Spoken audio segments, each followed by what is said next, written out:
BJ Mafia was popping. Jags fans, Colts fans, I know you guys are extremely excited for this Week 6 matchup. The Colts come into this game surprisingly with a 3-2 start to their 2023 campaign, although they're gonna be without starting quarterback and former Florida Gator quarterback Anthony Richardson, who just suffered a shoulder injury back in Week 5. He's gonna be out the next 4 to 8 weeks, and he's gonna possibly need surgery. You hope he gets better, man, because Anthony Richardson is a phenomenal talent.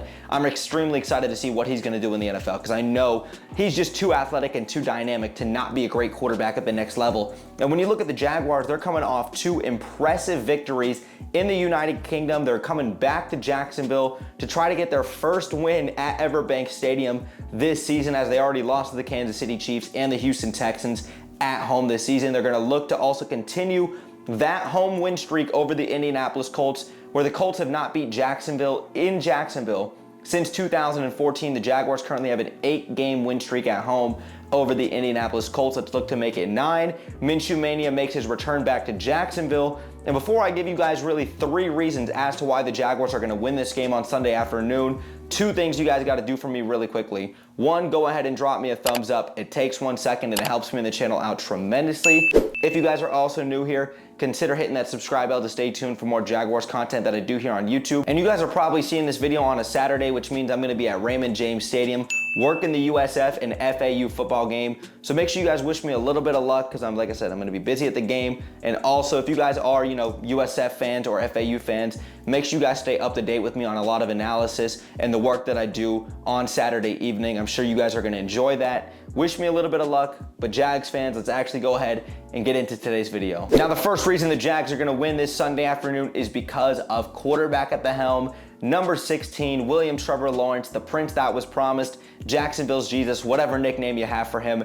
He has been sensational through the first couple of weeks of the season. Let's go ahead and take a look at the numbers, because the numbers don't tell the whole story, but the numbers say a lot about how great he's been playing. Trevor Lawrence going into Week 6 is the 6th highest graded quarterback per PFF. He's the number 1 graded quarterback on deep passes of 20+ yards. He's completed 10 of 18 of those passes for 287 yards, 3 touchdowns to 0 interceptions. And look at what he did last week, having his best game of the season so far over the Buffalo Bills. He completed 25 of 37 passes, 315 yards, 1 touchdown, had a quarterback rating of a 78.5 scale of 0 to 100, and at 102.9 passer rating. Trevor Lawrence has been sensational so far. And when you look at what he did on big time downs last weekend over the Buffalo Bills, on 3rd and 4th down, Trevor Lawrence completed 9 of 10 passes, over 100 yards passing, 1 touchdown, 0 interceptions, and had a 147.5 passer rating. And as great as Trevor Lawrence has been, you have to do a better job with the skill position guys who have done better, but they are still top 3 in the NFL in drops. The offensive line has to still do a better job of protecting your franchise quarterback. They allowed 5 sacks last weekend. That's not good enough. And yes, a couple of those were on Trevor. You have to also credit some of the game planning and also some of the execution when it comes to the play calling, because it's been very sporadic and there's been a lot of questionable play calls throughout the beginning parts of the season. Nonetheless, Trevor Lawrence has felt like he's been able to overcome it, and that's what great young quarterbacks in the NFL do. He's going to be the first catalyst as to why Jacksonville is going to win on Sunday. Oh, the last thing about Trevor Lawrence is too, he's played tremendous versus Gus Bradley in that defense. I believe he's got 7 touchdowns to 1 interception in his career versus the Indianapolis Colts, completing about 71.5% of those passes. And Gus Bradley's a defensive coordinator who plays a lot of cover 1 and a lot of cover 3 concepts, a lot of single high safeties. Expect Jacksonville, especially with their matchups, because the Colts don't have any premier corners on the outside, to have Calvin Ridley and to have Christian Kirk exploit those matchups. Look at Trevor to actually check out of a lot of things pre-snap, and also to get his guys into situations to be successful. That's why Trevor Lawrence is going to take advantage of this Colts defense in Week 6. Now, the second reason the Jaguars are going to win this game in Week 6 is because of Jaguars Josh Allen, who did a very good job back in Week 1. He recorded 3 sacks and arguably had one of the highest rated games of his entire career at the season opener, and expect a similar performance from him.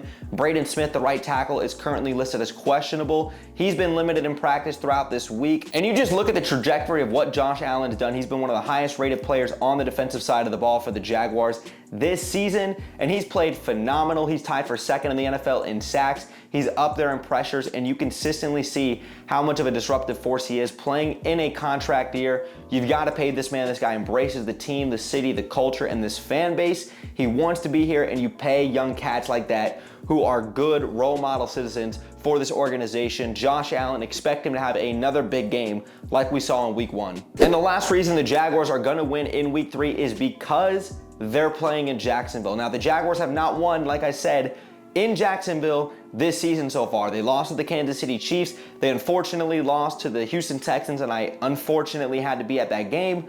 But now they're going to get back on track. They're going to continue their home streak. They're going to make this 9 straight wins in Jacksonville over the Indianapolis Colts.